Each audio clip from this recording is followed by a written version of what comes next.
en este foro, solo remarcar lo que acaba de decir Aurora, la profesora, la imagen tan descarada que nos venden los grandes medios de comunicación sobre las personas. Yo he tenido el gusto hoy de revisar un poquito la biografía de Juan Carlos Monedero y es tremendo, ¿no? Cómo se pone la luz en cada momento donde interesa. Yo creo que a todas y todos hoy nos interesa escuchar a Juan Carlos Monedero, intelectual, reflexivo, que ha escrito mucho y ha investigado mucho y además de investigar y escribir, ha vivido. Y tenemos la suerte de contar con él, que nos va a contar lo que está viviendo en estos momentos. Gracias, Juan Carlos. Gracias. Sevilla. Muchas gracias, Rafael, Cristóbal, Antonio, Aurora, Diana, Antonio. Dice ahí que hay una maleta por ahí rondando con 600 millones. Si alguien la encuentra, tiene la mitad. Y siempre digo, como diría Feijóo, qué alegría estar aquí en Albacete.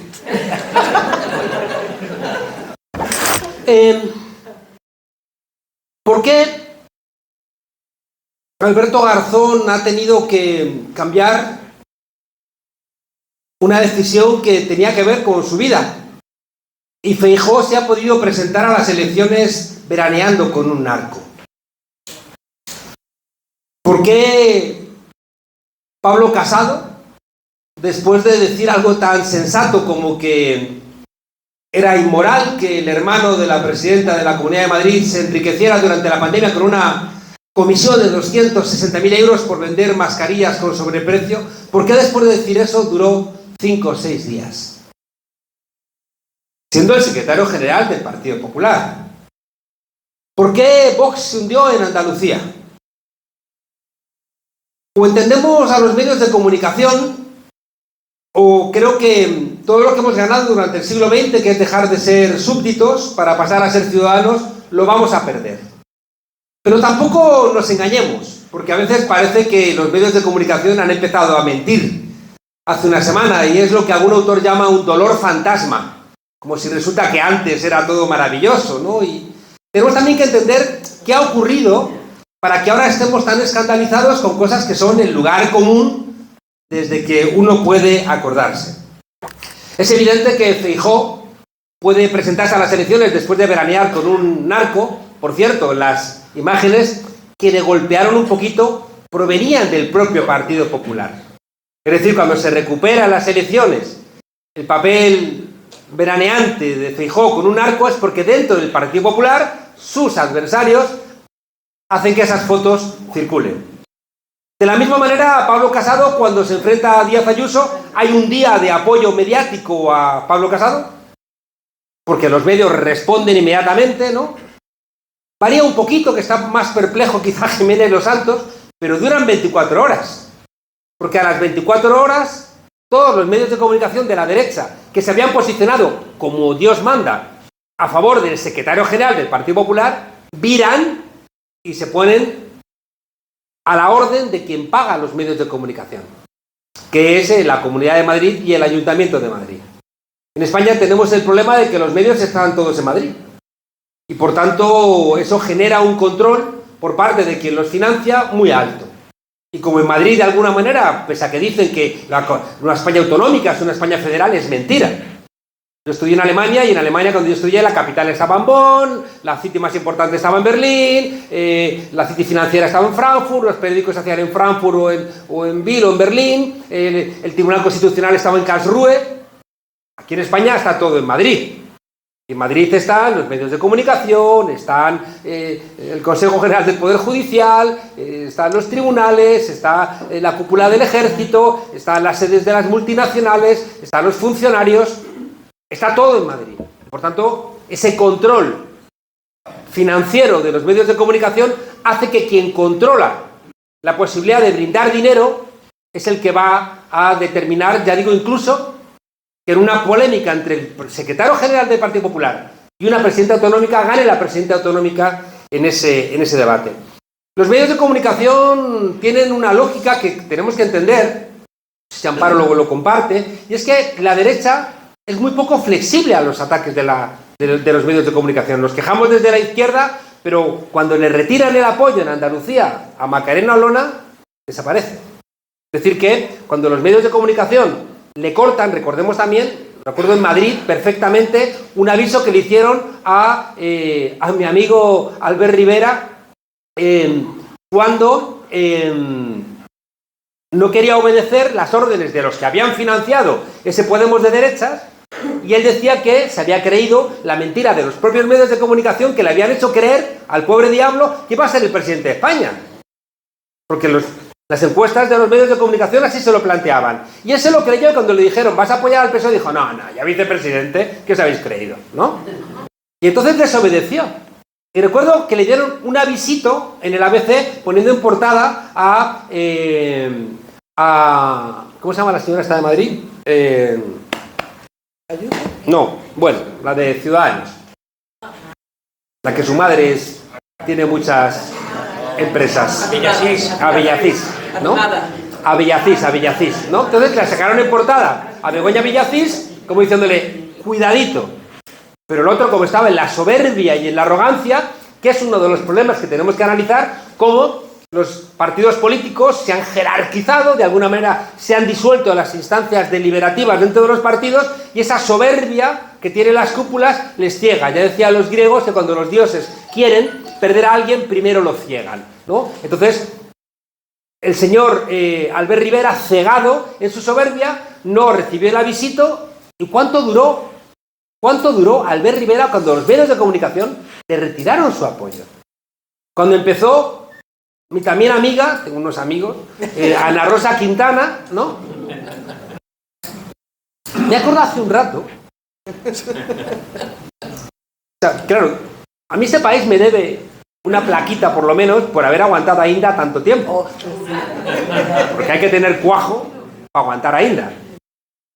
Y lo único bueno es que, claro, cuando yo iba con él a la sexta noche, y él me salía siempre, Venezuela, Venezuela, yo le decía, Inda, cuando un tonto coge un camino, el camino se acaba, pero el tonto sigue, ¿no? Yo eso lo repetía siempre. Cada vez que decía algo, decía, Inda, cuando un tonto coge el camino se acaba, pero el tonto sigue, ¿no? Y un día en el programa de Ana Rosa por la mañana, que había público, ¿no? Y yo me llevaba bien con la gente, la saludaba, y este era súper arrogante, ¿no? Y me sale Inda con lo de Venezuela, le digo, Inda, cuando un tonto coge un camino, y mira al público y dice a la gente, el camino se acaba, pero el tonto sigue, ¿no? Pareció tan bonito el coro griego, ¿no? Que es la verdad en la tragedia clásica, diciéndole a Inda quién realmente era ese señor. Bueno, a lo que iba, fijaos, cuando los medios de comunicación deciden retirar el apoyo a la derecha desaparece. Porque uno de los elementos que ellos ofrecen es precisamente ese. Igual que, no nos engañemos, cuando el poder quiere fragmentar a la izquierda, no nos ofrecen siempre dinero para generarnos disensiones. A veces lo que te ofrecen es un trato de favor mediático. Y ese trato de favor mediático también te genera una cuña que termina rompiéndote. En el caso de Podemos es proverbial y se conoce que antes de que Íñigo Errejón rompiera con Podemos, tuvo una cena en casa de un director de un medio de comunicación donde estaba Micha Vila, que era el demoscópico del Partido Popular, que le hizo ver unos que iba a ganar las elecciones y otros que iban a sacar las encuestas diciendo que iba a ganar las elecciones en la izquierda a él, ¿no? Que es lo que llevó a que al final terminara rompiendo para sacar un diputado. Pero eso sí, lograr que en aquel momento Unidas Podemos perdiera 15 diputados, ¿no? Por tanto, lo que quería trasladaros de entrada es que los medios de comunicación desempeñan un papel que no podemos perder de vista. Se conoce clásicamente. Todo el mundo conoce la historia, lo contamos en la universidad, del arzobispo de Canterbury, que iba a ir a Nueva York y le dicen sus asesores, cuidado que se sabe que en Nueva York son jodidos, sobre todo los periodistas, tenga usted mucho cuidado, y dice, bueno, estaré atento, ¿no? Entonces desembarca y los periodistas le preguntan, ¿va usted a atender a todas las mujeres que están en estado de prostitución aquí en el puerto? Y entonces el arzobispo alertado dice, pero hay prostitución en el puerto, y al día siguiente los periódicos titulan, nada más descender, el arzobispo pregunta por los centros de prostitución, ¿no? O sea, como... Es decir, que llevamos contando toda la vida el papel de los medios de comunicación. Hace un rato contaba que, hace 2000 años nos contaron que una paloma preñó a una señora y que el niño nació, o sea, murió y a los 3 días resucitó, ¿no? Y no está mal, ¿eh? O sea, los medios de comunicación de la época nos contaron eso, incluso no solamente nos lo contaron, sino que permeó nuestra manera de pensar. Es decir, que todo ese pensamiento de la iglesia de la patrística, ¿no? De Tertuliano, de San Agustín, de que hay el mundo de Dios y el mundo del diablo, que es el pensamiento platónico de la caverna. O sea, existe un mundo perfecto, que es el de las ideas, y un mundo imperfecto, que es el de nuestra realidad. Esa idea, que luego la va a tomar la patrística, los padres de la iglesia, está marcada en la forma de pensar occidental nuestra. Pensamos en términos dicotómicos, lo que no es blanco es negro, lo que no está arriba está abajo, lo que no es demonio es Dios, lo que no es orden es desorden. Los chinos no piensan así, pero nosotros estamos marcados. Y eso nos afecta, fijaos, hasta el propio concepto de revolución. De esa manera de pensar, pensamos que existe el mundo imperfecto en el que vivimos, existe el mundo perfecto por revolucionario, y con la palanca de la revolución fracturamos el presente y ya viene el mundo maravilloso. Y dices, qué pendejada, ¿no? Y nos lo hemos creído, ¿eh? Y hemos ido a la barricada a poner el cuerpo por ese principio que no se sostiene, ¿no? Os cuento esto porque creo que tenemos que entender las cosas que hay detrás de toda esta reflexión para entender también cuál es la fuerza que tiene este control de los medios de comunicación, ¿no? Decía que siempre ha habido, y esto creo que es muy importante que lo entendamos, equilibrios en los diferentes momentos de la evolución de los medios de comunicación, ¿no? Es decir, cuando Gutenberg pone en marcha la imprenta, que es de alguna manera cuando es un punto de inflexión, porque a partir de ahí, bueno, pues el protestantismo va a permitir también que cada ciudadano interprete a través de su lectura de la Biblia la realidad, que es uno de los elementos esenciales en el desarrollo democrático. Ya no es el cura que nos dice cómo tenemos que interpretar las cosas, sino que cada ciudadano en el protestantismo va a hacer su propia lectura. Aparte tiene que aprender a leer, etcétera, ¿no? Es un momento, es un punto de inflexión donde los medios de comunicación en ese momento, o digamos, la comunicación en ese momento, por supuesto que hay mentira, por supuesto que hay poder, pero también ahí es un momento de énfasis en la idea de la cultura, ¿no? Ese primer momento es un momento de énfasis de la cultura. Nuestro amigo Habermas, un filósofo alemán, vivo, digamos el más renombrado, él estudió cómo en los siglos XVII y XVIII lo que hoy llamamos democracia se puso en marcha a través de los salones literarios, de los cafés, de las tertulias, donde se discutían a través de folletos, a través de pequeños periodiquitos, se discutían los elementos que empezaron a cuestionar el poder de las grandes monarquías. La burguesía, como una clase ascendente, decían, tenemos el poder económico, pero no tenemos poder político. Y empezaban a discutir y a plantearlo, ¿no? Y empezaban a construir como un imaginario que les iba después a llevar a plantarle cara al poder de la aristocracia. En ese momento, fijaos, el liberalismo hizo de los medios de comunicación un espacio democrático. De ese espacio democrático va a salir después, finales del XIX y comienzos del XX, otro momento de expansión del modelo democrático, que es cuando las masas irrumpen en la historia. Sobre todo a partir de la revolución. Siempre somos un poco arrogantes y eurocéntricos y planteamos que, digamos que el cambio es con la revolución rusa. No. La primera constitución del mundo que incorpora derechos sociales no es la constitución soviética y tampoco es la constitución de Weimar del 19.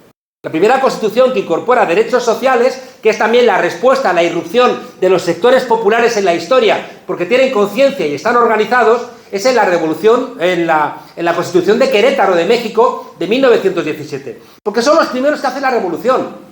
Y las luchas de ayer son los derechos de hoy, igual que las luchas de hoy serán los derechos de mañana. Y los que hacen la transformación son Pancho Villa, Zapata, en 1910, que se cierra el proceso revolucionario en 1917 con una constitución que reconoce a los sectores populares, campesinos y demás derechos sociales por primera vez en la historia. Ahí, fijaos, los partidos de masas van a tener medios de comunicación de masas. Y, como decía mi amigo Bertolt Brecht, ese de verdad, decía que tú tienes 2 ojos, pero el partido tiene 100, lo que te estaba trasladando es que en ese momento, donde se nos había prohibido aprender a leer, a escribir, a pensar, ya no digamos acceder a la universidad, el partido era el que te brindaba todos esos elementos. El partido te enseñaba a leer, a escribir, a debatir, a discutir, te entregaba el periódico del partido era un periódico que leías o leías en voz alta para los compañeros y compañeras que no supieran leer. Eso era un elemento muy, muy relevante de evolución. Pero de repente hay otro elemento que os pido que lo reflexionéis porque es donde estamos ahora mismo, que tiene que ver con la crisis del 73, la crisis del Yom Kippur, la guerra árabe-israelí, que va a multiplicar por 4 los precios del petróleo y que va a generar la gran crisis que va a acabar con el modelo keynesiano. El modelo keynesiano es el modelo de intervención del Estado en la economía. Es el modelo de después de la Segunda Guerra Mundial. Es el modelo de la Constitución francesa del 46, de la Constitución italiana del 48, de la Grundgesetz, de la Ley Fundamental de Bonn. Esto de Grundgesetz lo he dicho en alemán para hacerme el listo. Es todo un constitucionalismo que incorpora la victoria de la izquierda sobre la derecha en la Segunda Guerra Mundial. Pero os decía que ese momento, esa edad de oro del capitalismo entre los 40 y los 80 se quiebra, sobre todo el año 73 es un punto de inflexión. ¿Qué ocurre ahí? Ahí fijaos que es cuando el golpe de Estado contra Salvador Allende, porque necesitan demonizar a un país que estaba intentando construir un socialismo democrático. Porque era muy fácil pelear contra el socialismo del corte soviético, porque como no tenían democracia, no tenían partidos, era demonizable. Pero ¿qué haces con un lugar como Chile, donde el líder es un señor que es un doctor que va vestido con traje y chaleco?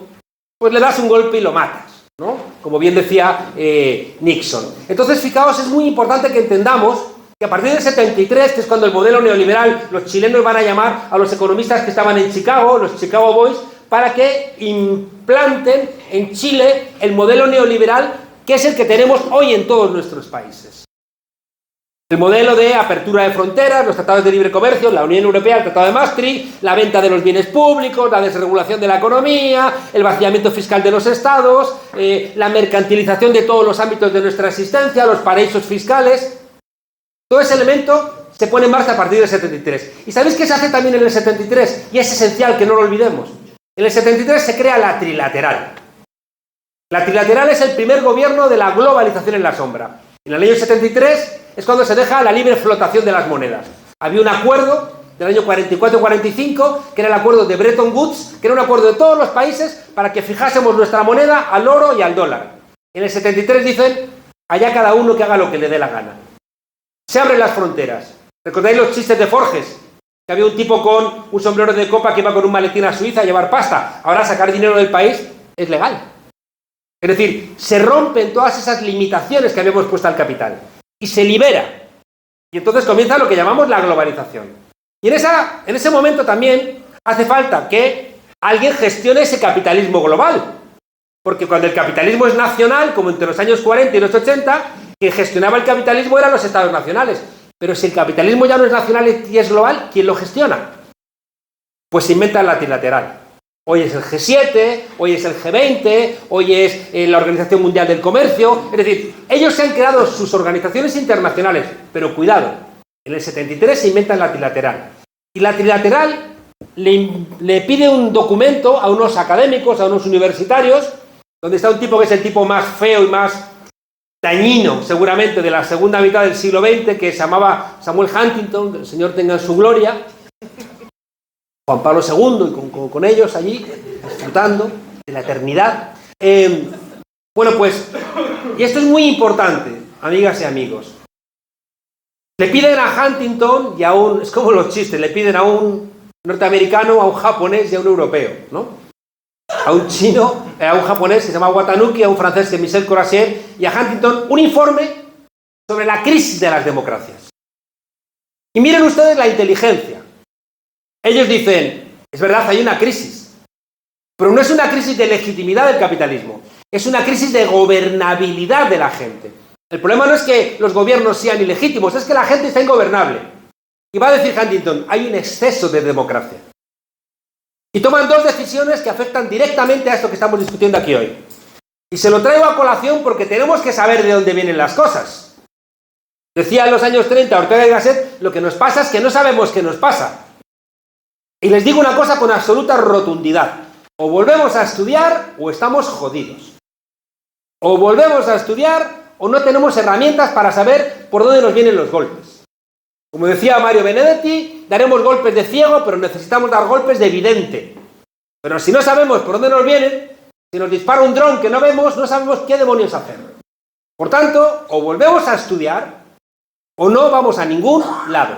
Por tanto, perdonen que les dé un poco esta chapa con tantos datos y con tanta información, pero es una invitación a decirles que si queremos realmente ser coherentes en nuestra posición de querer cambiar el mundo, de dejarlo un poquito mejor que como lo hemos encontrado, una de nuestras obligaciones va a ser precisamente estudiar.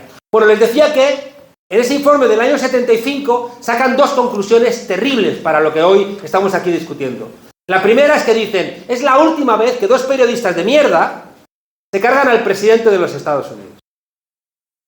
Es decir, van a plantear que es la última vez que ocurre un Watergate y que dos periodistas independientes son capaces de acorralar al presidente de los Estados Unidos hasta el punto, como le pasó a Nixon, de que tiene que dimitir. Y dicen, cuidado, esto no tiene que pasar más. Y segunda cosa que deciden en ese texto, dicen, es la última vez que los medios de comunicación informan de una guerra que es esencial para los intereses norteamericanos y ponen a nuestra población en contra hasta el punto de que perdemos la guerra, Vietnam. Que es también lo que explica por qué contra la guerra de Vietnam estaban los campus universitarios llenos de gente protestando y hoy, ante el genocidio en Palestina, los campus universitarios están mudos, silenciados. Porque también ha habido voluntad de que eso sea así. Porque también se plantean desde su perspectiva que los medios de comunicación no podían en todos los telediarios o los informativos, a la hora de comer o de cenar, ver los féretros de los soldados norteamericanos que volvían envueltos en la bandera cadáveres de Vietnam.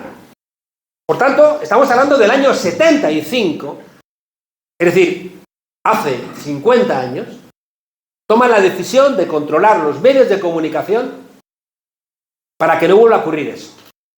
50 añitos de ventaja nos llevan. Yo tengo que callarme ya casi, ¿no? ¿No? Bueno. Miren, ¿dónde estamos?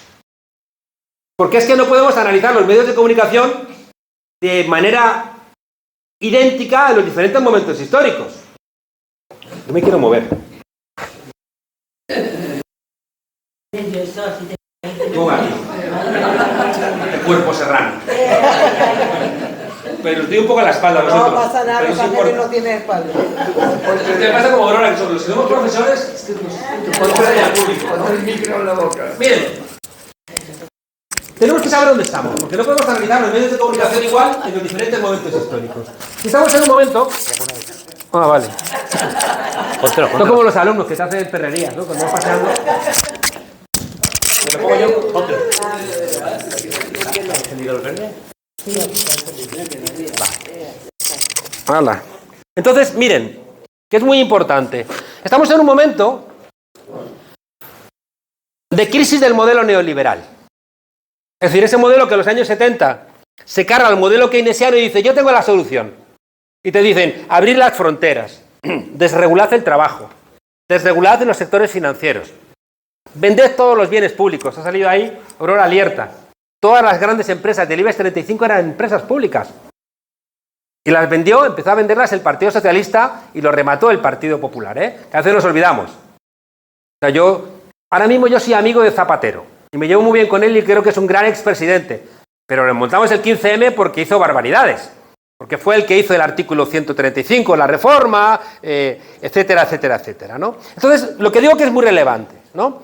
Estamos en un momento de crisis donde el modelo que nos dijeron que iba a solventar los cuellos de botella del keynesianismo, ese modelo neoliberal, con la crisis de 2008 se rompe. Y ahora mismo estamos con que el modelo no sabe muy bien cómo solventar. Entonces, fíjense que esto es muy importante, es una idea sutil, pero tenemos que entenderla.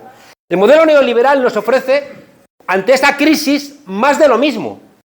Que terminemos de vender lo que queda, que aumentemos la edad de jubilación, que privaticemos lo que queda de sanidad, que privaticemos las pensiones, es decir, que de alguna manera sigamos, que vendamos los mares, que abramos más caminos marítimos, aprovechando que el calentamiento global está abriendo nuevos caminos. Es decir, nos está planteando más de lo mismo. Claro, y nos da cierto susto porque sabemos que esas recetas nos llevaron al callejón sin salida de la crisis de 2008.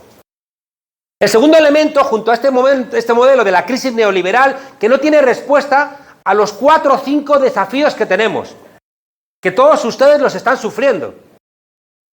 El calentamiento global, con toda la bronca que tenemos con el campo. El envejecimiento de la población, la robotización de la economía, las migraciones y las guerras, esos 5 grandes desafíos que tiene el mundo ahora mismo, la propuesta neoliberal da susto. Porque le vienen bien las guerras, van a vender muchas armas, les viene bien el calentamiento global porque dicen vamos a hacer el capitalismo verde y vamos a hartarnos de vender cosas que son mentiras porque para construirlas necesitamos invertir muchísimos recursos fósiles para tener energías renovables, pero nos venden esa mentira para solventar el problema del envejecimiento de la población, pues que la gente trabaje más. No sé qué hacen ustedes aquí, los que tienen una cierta edad, en vez de estar todavía trabajando, ¿no? Es decir, la migración, pues solamente tratarla en términos de que puedan abaratar los costos, o el desarrollo tecnológico, en un momento de debilidad de los sindicatos, todo el desarrollo tecnológico, que es una novedad en la historia, solamente está pensado para eliminar puestos de trabajo. Es decir, nos van a decir que es para el bien de la humanidad, para solventar problemas médicos, pero lo que hacen es constantemente eliminar puestos de trabajo. Y por tanto, ya digo, el modelo neoliberal con su lógica del beneficio, ese capitalismo con esteroides que lo llamamos, no tiene una solución real. Ahora bien, segundo elemento que es esencial para entender lo que nos ha convocado aquí. La derecha ha sido destrozada, pero la izquierda ha sido destrozada. Venimos de una derrota. En 1991 se hunde la Unión Soviética y sus cascotes nos caen sobre la espalda, aunque criticáramos el funcionamiento de la Unión Soviética. Y todavía, amigas y amigos, no hemos levantado cabeza. No tenemos el modelo alternativo. Durante el siglo XX había países que funcionaban como los referentes. Y hoy alguien va a presentarse a la selección diciendo queremos ser como Albania, queremos ser como Cuba, queremos ser como la Unión Soviética. Queremos ser como China. No creo que tuviéramos un enorme apoyo popular con ese planteamiento que era el que servía de referencia. No tenemos claridad, y aquí tenemos economistas lúcidos como Juan Torres, pero dudo mucho que nadie estuviera dispuesto a plantear, por ejemplo, cosas que nos parecían válidas en el siglo XX, como que la nacionalización absoluta de los medios de producción. Hoy, al menos yo soy de los que piensan que el Estado, ¿qué hace gestionando una peluquería? ¿O qué hace el Estado gestionando un taller de coches o un bar? No, tenemos que pensar lo público desde otra perspectiva y no la absoluta nacionalización de los medios de producción porque no funciona. Y sabemos que hay elementos de mercado que van a tener que funcionar en nuestras sociedades, pero no tenemos el modelo. Sabemos lo que no queremos, pero no sabemos lo que queremos. Por tanto, todo esto que les he contado se resume en una frase. La derecha, que ha ganado la Guerra Fría, no sabe qué hacer con esa victoria. Y la izquierda, que ha perdido, no sabe qué hacer con la derrota. Y en ese momento de confusión es donde los medios de comunicación, de alguna manera, le tapan las vergüenzas a la derecha y exageran nuestras vergüenzas en la izquierda. Que es lo que, insisto, explica que lo que seguramente ha sido una parte de error de Alberto Garzón al trabajar en un sitio que es feo, ¿no? Porque hace de consultor a Marruecos o a empresas que tienen que ver con el juego, pero que no tiene que dejarnos oculto qué hacemos con los líderes de la izquierda que, cuando hemos dicho que no queremos que se dediquen profesionalmente a la política, cuando terminen la política tendrán que trabajar en algo. ¿O qué hace la gente? ¿Se inmola? Por tanto, tenemos ahí una pregunta que no hemos dado respuesta. Son nuevas realidades, pero para las cuales quien tiene que dar respuesta, que es el partido, o el partido movimiento, en mi lectura, no da respuesta.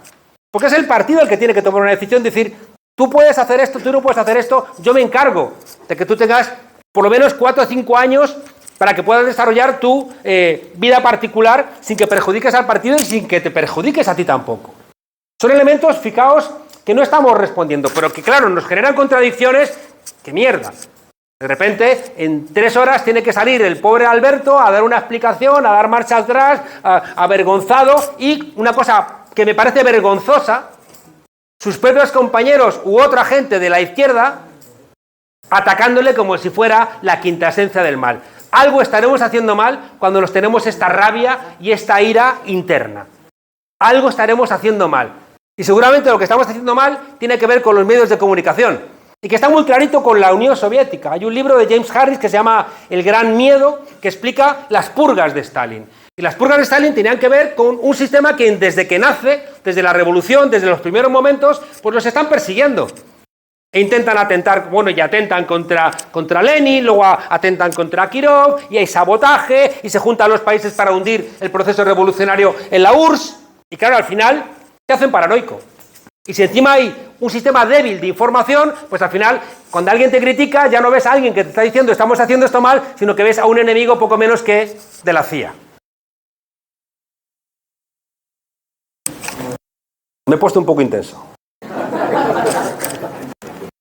Cuando me he acordado de lo de la CIA, cuando yo fui la primera vez a Venezuela, el Partido Comunista allí tenía como dificultades con Chávez porque lo veían como un militar y no hablaba de la clase obrera, y entonces cómo iba a hacer una transformación si la revolución se hace con la clase obrera, y él decía que no, que había que utilizar a los indígenas y a los campesinos. Entonces yo llegué allí, entonces me preguntaron, fui a una televisión y me preguntaron por la opinión del Partido Comunista, y yo, torpe como soy, dije, le voy a contar una historia, ¿no? Esto es un tipo que se quería afiliar al Partido Comunista, y entonces estaba el comisario rellenando la ficha, y le dice el comisario, a ver, si usted tuviera 2 coches, ¿qué haría? Pues uno para mí, otro para el partido.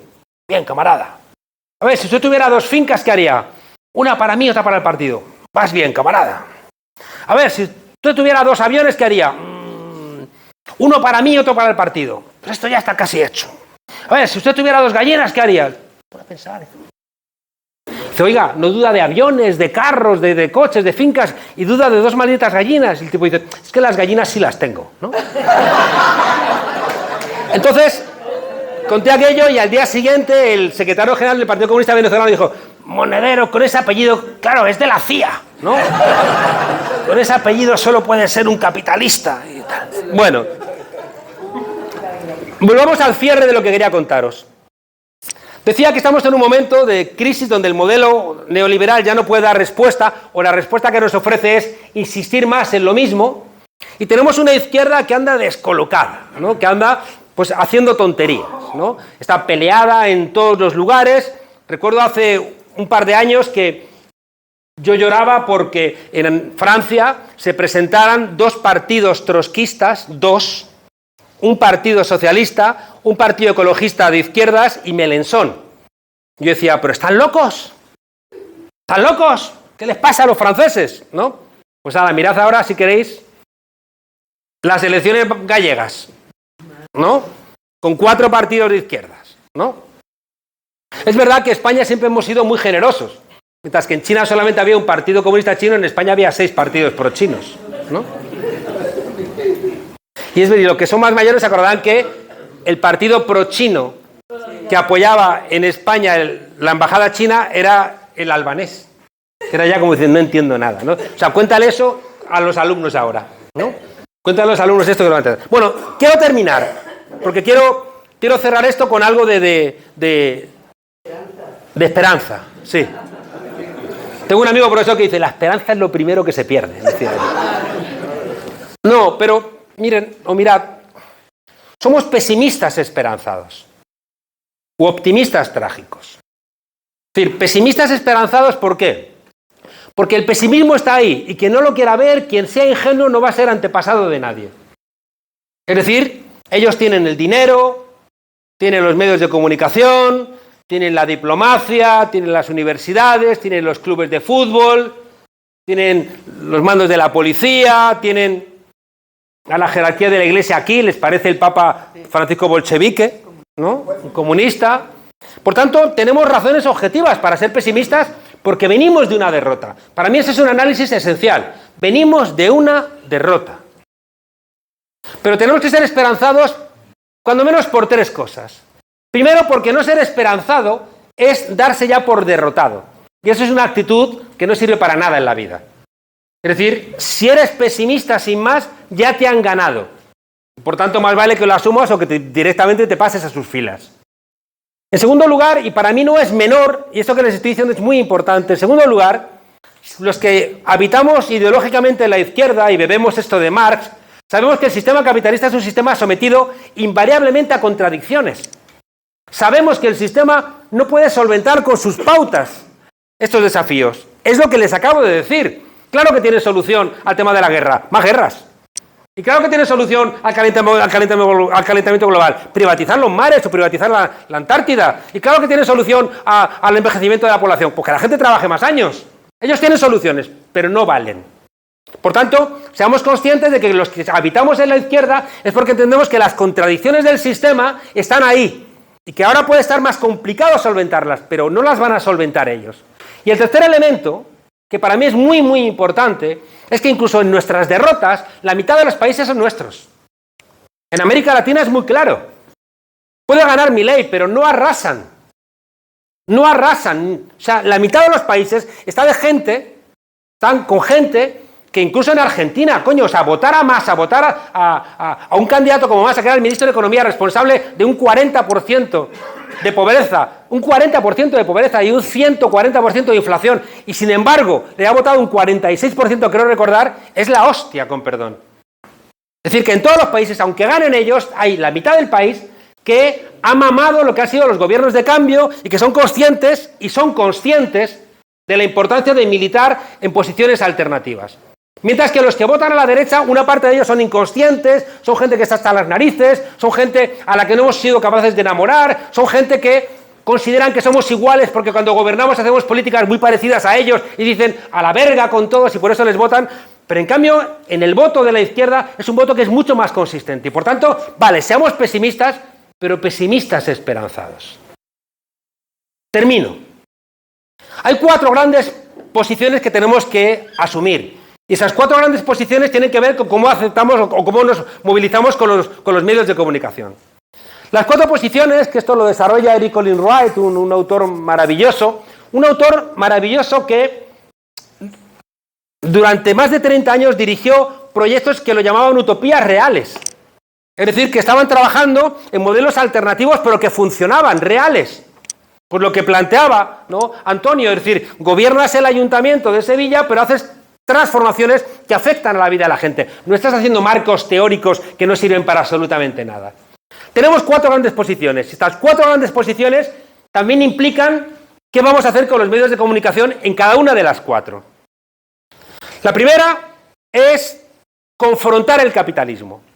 Porque detrás de todo esto que estamos hablando, de estas contradicciones, en el fondo nos cuesta hablar porque la palabra como que se ha demonizado. Pero seguimos luchando contra el modelo capitalista. Y todos estos problemas que estamos planteando del calentamiento global, las guerras, las migraciones, la expulsión o precarización del trabajo, la vigilancia en el trabajo, pues hay que ver cómo están funcionando los sótanos de Amazon, ¿no?, para saber que estamos en el lado correcto de la historia. Es decir, que no queremos estos sistemas laborales que nos convierten en apéndices ya de los robots, ¿no?, y encima vigilados constantemente. Bien, la primera es la confrontar el sistema capitalista. Este sistema, que ha sido donde se ha colocado una buena parte de la izquierda durante el siglo XX, no ha funcionado, fuimos derrotados. La caída de la Unión Soviética en el 91 implica que ese modelo de confrontación con el capitalismo no ha funcionado. El segundo, que es un modelo que a mí no me gusta, que es la huida del capitalismo. Eso se lo pueden permitir algunos. Algunos se permiten huir y se montan una cooperativita en el campo o ganan plata con el sistema capitalista y los fines de semana o 6 meses al año se van a vivir donde no se acuerdan del sistema capitalista. Pues no nos sirve. No nos sirve porque es una solución muy particular que no nos ayuda. El tercer elemento que podemos hacer es intentar domesticar al sistema capitalista, que es lo que han hecho los sindicatos durante el siglo XX y que nos fue bien hasta el 73. Es decir, que fuimos capaces de construir los estados sociales que, como decía Crosland, un socialista inglés del Partido Laborista, decía, es que estamos construyendo el socialismo. Es que dictamos nosotros los tipos de interés, es que hemos hecho la jornada laboral de 8 horas, es que tenemos a los trabajadores en la gestión de las empresas, es que tenemos educación pública, sanidad pública. Lo que decían los ingleses laboristas, el Estado nos acompaña from cradle to the grave, de la cuna a la tumba, te acompaña el Estado. ¿Cuál es el problema de ese tercer modelo? Que nos han derrotado. Es decir, que ese modelo de domesticar al sistema capitalista, pues, o sea, mirad en España. Es decir, que conseguimos pequeñitos logros pactando con la patronal y que ni siquiera somos capaces de recuperar lo que perdimos durante los momentos de desmantelamiento del derecho del trabajo. Es decir que, fijaos que este elemento de domesticar el capitalismo nos lleva a contradicciones feas. O sea, la izquierda entra en los gobiernos y luego tenemos que explicar a nuestro pueblo que aunque estamos en el gobierno, la posibilidad de cambiar las cosas es muy chiquitito. Y la gente dice, pues a la verga, voy a votar a la extrema derecha, a ver si estos hacen algo. Es una contradicción complicada. Cuidado porque la alternativa es cuando se fue izquierda anticapitalista de Unidas Podemos, se fue diciendo no queremos pactar con el PSOE. Decías, entonces, ¿qué hacemos, gente? ¿Qué hacemos? El trotskismo siempre tiene un punto evangelista, que quiere vivir en la pureza y no mancharse. Siempre piensan que la revolución está a punto de caer, está ahí. Ven un amontonamiento de gente delante de un centro comercial y dicen, es la revolución. Y dicen, no, son las rebajas. O sea, no. Yo siempre cuento malvado en qué se parece un trotskista a una drag queen. Y es que los dos se mueren por las plataformas. Perdón, si hay trotskistas aquí, no, eso no es para ustedes, es solo para los de fuera. Bueno, termino. Les he dicho, tenemos 4 grandes posibilidades. La primera es confrontar el capitalismo, la segunda hemos dicho que era huir del capitalismo, la tercera es domesticar, y la cuarta es utilizar las rendijas del sistema capitalista para intentar hacer judo y desbordarlo, el sistema. ¿Cuál es el problema de esto? El problema es que si el capitalismo se da cuenta de que lo estamos desbordando, no nos iba a dejar. Es decir, que si fuéramos capaces de colocarnos en las grietas, ¿no? Y colocarnos en algunos espacios, imaginaos, en medios de comunicación, pues hora 20 y pico en la SER, ¿no? Y te colocas en un espacio antisistema, anticapitalista en la SER, pero si realmente hora 20 y pico fuera a comerse el resto del programa, lo que harían es despedir a qué y no habría ningún tipo de posibilidad de hacer nada.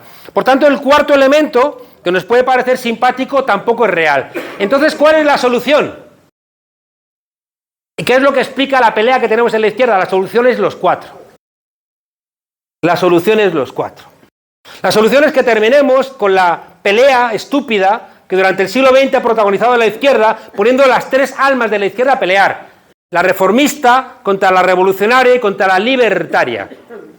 Es decir, que tenemos que de alguna manera incorporar y tener en nuestra cabeza la flexibilidad para saber que tenemos que convivir con reformistas, con revolucionarios y con rebeldes. En términos comunicativos, esto nos lleva, y con esto sí que de verdad que termino, esto nos lleva, estos 4 elementos, a hacer las 4 cosas. A confrontar los medios de comunicación del mainstream, y confrontarlos es intentar dar herramientas, elementos, para que la gente que los escuche de alguna manera reaccione. Pero no nos hagamos grandes ilusiones. Dicen los neurobiólogos que pensamos, dicen no, es así, ¿no? O sea, pensamos con estructuras, con arquitecturas conceptuales. Es decir, que nuestras neuronas, ante un hecho que conocemos, construyen una arquitectura de manera que cuando enfrentamos esa realidad, siempre se activan esas neuronas con la misma lectura que tradicionalmente hacemos. Es decir, que si hemos hecho una lectura a nuestras neuronas de que había armas de destrucción masiva en Irak, aunque te demuestren que no había armas de destrucción masiva en Irak, la nueva realidad rebota contra tu cabeza.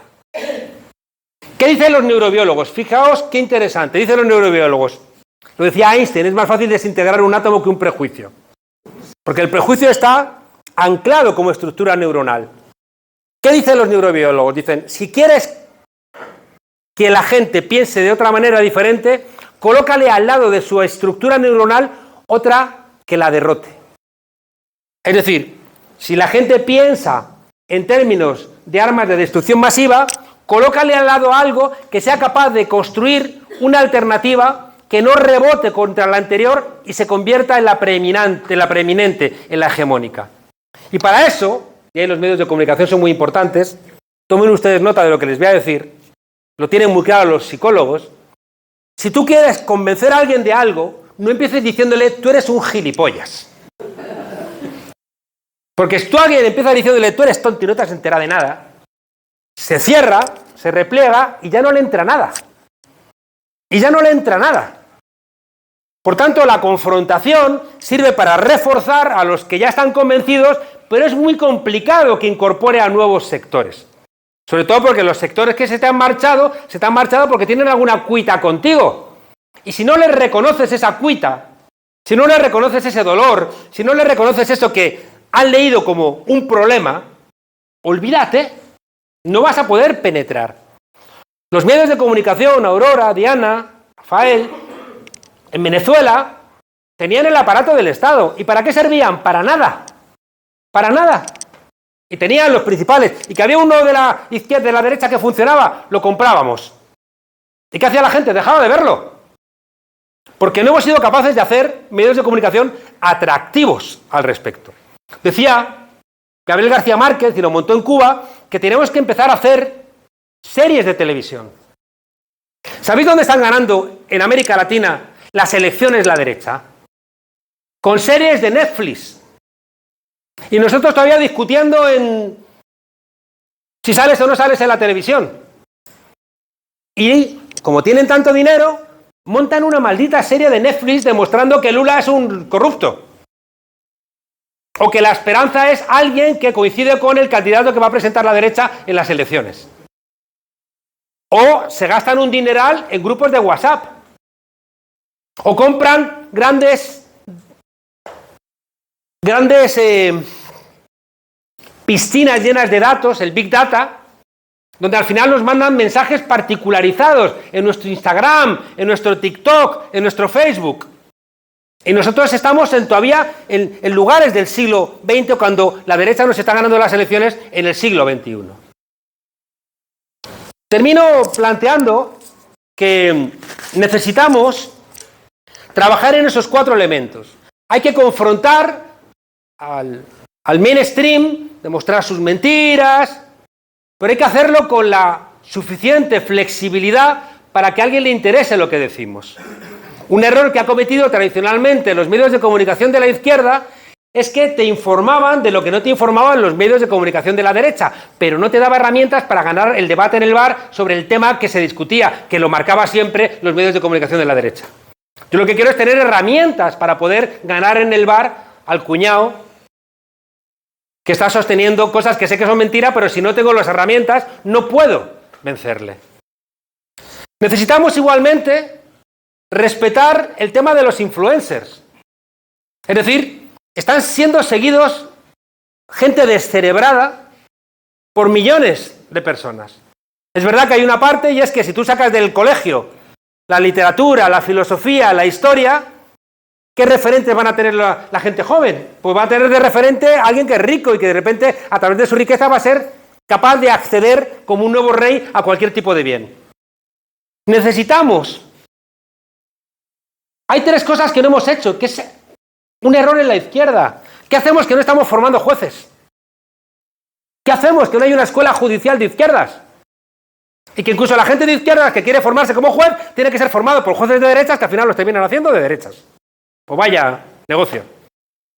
¿Qué hacemos que no estamos insistiendo o incidiendo en las escuelas de policía y en las escuelas militares? ¿Por qué somos tan idiotas de dejarle a la derecha esos ámbitos? Porque nosotros somos pacifistas, ya, está muy bien.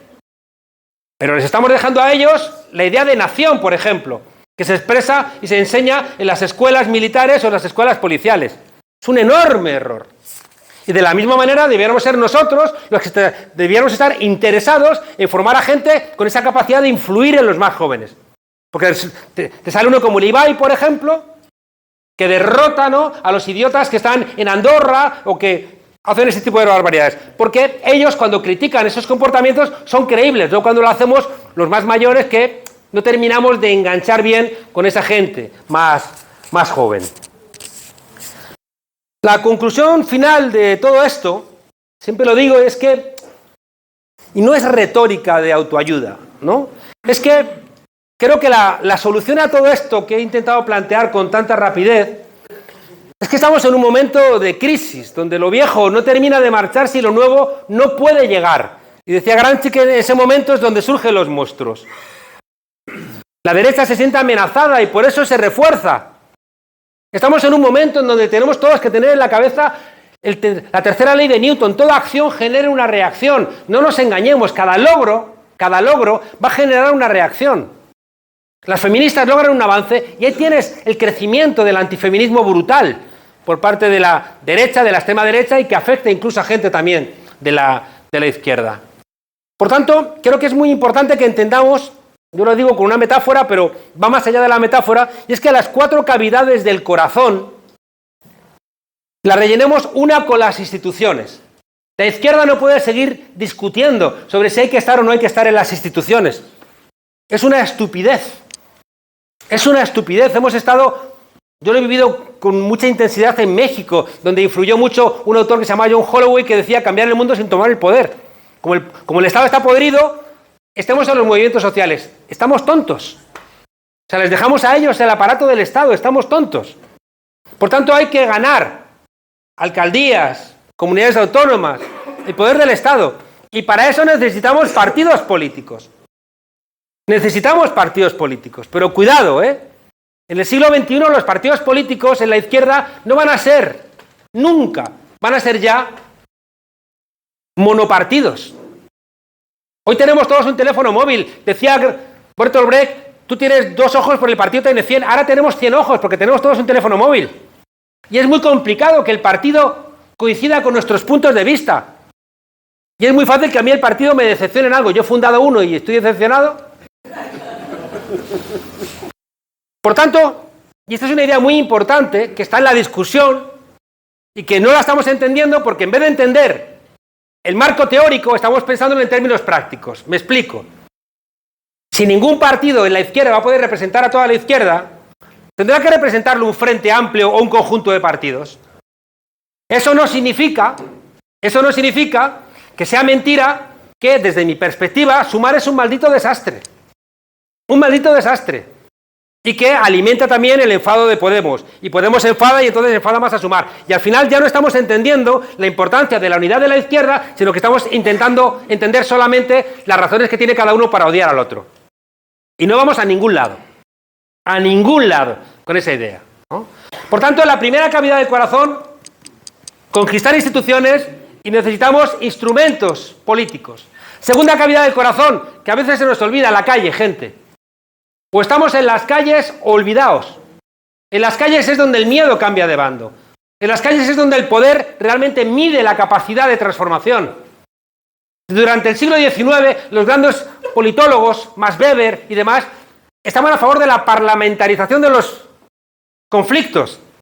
Yo lo he visto en Venezuela, revolucionarios que en 2 meses se hacían burócratas, en cuanto les nombraban ministros. Y aquí igual, en cuanto entras en el Parlamento, en el gobierno, te han jodido, te han capturado, si no tienes detrás el movimiento. Por eso estoy absolutamente convencido que nuestro partido tiene que ser partido movimiento. Y que si solamente somos partidos no vamos a ningún lado. Y el partido movimiento es el que tiene orejas en la calle. El partido movimiento es el que le dice a Pablo, no te compres la casa en Galapagar. El partido movimiento es el que le dice a Alberto, no puedes irte con esa consultoría porque está asesorando a las empresas del juego y está asesorando a Marruecos. Tú no puedes ir ahí porque tú has hablado en contra de las puertas giratorias y no puedes irte ahí. Tiene que ser el partido movimiento el que diga esas cosas. La tercera cavidad del corazón, en el siglo XXI, con todo lo que les he contado, con todo lo que os he contado, tiene que estar en el relato. Y tiene que ver con los medios de comunicación. Estamos en el tiempo de las fake news, en el tiempo de los hechos alternativos. Yo en clase tengo que dedicar más tiempo a desmontar las mentiras que a contarle cosas a los alumnos. Porque el problema no es que sepan cosas, sino que las que saben las saben mal. Y por tanto es un problema, porque están envenenados de unos medios de comunicación que ya han perdido todo tipo de pudor y mienten. Había 17 periodistas con Feijóo cuando les cuenta esto de que no vamos a poder acusarles de terrorismo, hay que darles un indulto y hay que buscar un acuerdo con esta gente, y no sé cuál era el tercer punto. 17 periodistas. Entonces la primera información de esos 17 medios es el mensaje de Feijóo, porque pensaban que Feijóo lo había lanzado para controlar los daños en caso de que contase Junts esa idea. Pero al día siguiente nos encontramos ya con los medios de comunicación donde trabajan esos periodistas, han empezado a dar marcha atrás y a negar a esos periodistas que estaban en esa comida y que escucharon con sus orejitas lo que había dicho Feijóo. Y lo niegan. ¿Qué coño hacemos? ¿Cómo gestionamos cuando la mentira se convierte en un elemento central? Dinamitas la democracia, lo que os decía antes. La democracia cuando nacen los cafés, cuando nacen las tertulias. Necesitas una verdad objetiva, discutida por el pueblo, para saber cómo valorar la gestión de un gobierno o de una alternativa. Si de eso se convierte en una mentira, no podemos hacer absolutamente nada. Por eso decía que sin medios de comunicación libres, plurales, objetivos, no hay democracia. Por tanto, tenemos también que militar en el relato. Es obligatorio militar en el relato. Es mucha tarea. Hay que militar en el partido hay que militar con otra gente que nos toca las narices, hay que militar en la calle está un plural que a veces nos agota. Encima hay que ponerse a estudiar, porque hay que militar en el relato y desmantelar. Bueno, pues para aguantar todo esto, la cuarta cavidad, rellénenla ustedes con la alegría. La izquierda ha funcionado cuando ha tenido alegría. La izquierda ha funcionado cuando Gramsci dice que hay que oponer al pesimismo de la voluntad, al pesimismo de la inteligencia, el optimismo de la voluntad. Gramsci no está hablando de un libro de autoayuda, vamos a ser todos felices, no. Lo que está diciendo es que cuando el pueblo es consciente y organizado e irrumpe la historia, cambia las reglas del juego. Y por tanto, de repente, produce esa alegría de hacer posible lo imposible. Por tanto, todo ese tiempo que llevamos enfadados, enfurruñados, cabreados, es tiempo que estamos restándole a la transformación de la izquierda. Y por tanto, al final, los medios de comunicación son una herramienta que tiene que estar al servicio de estos cuatro elementos y aparecer en los cuatro, en la construcción del partido, en la construcción del movimiento, en la construcción del relato y también en la construcción de la alegría. Desde la perspectiva que les decía de ser revolucionarios, ser rebeldes, ser reformistas. Desde la perspectiva de confrontar el capitalismo, pero también gestionarlo, pero también domesticarlo y a veces también huyendo, porque nos cansamos.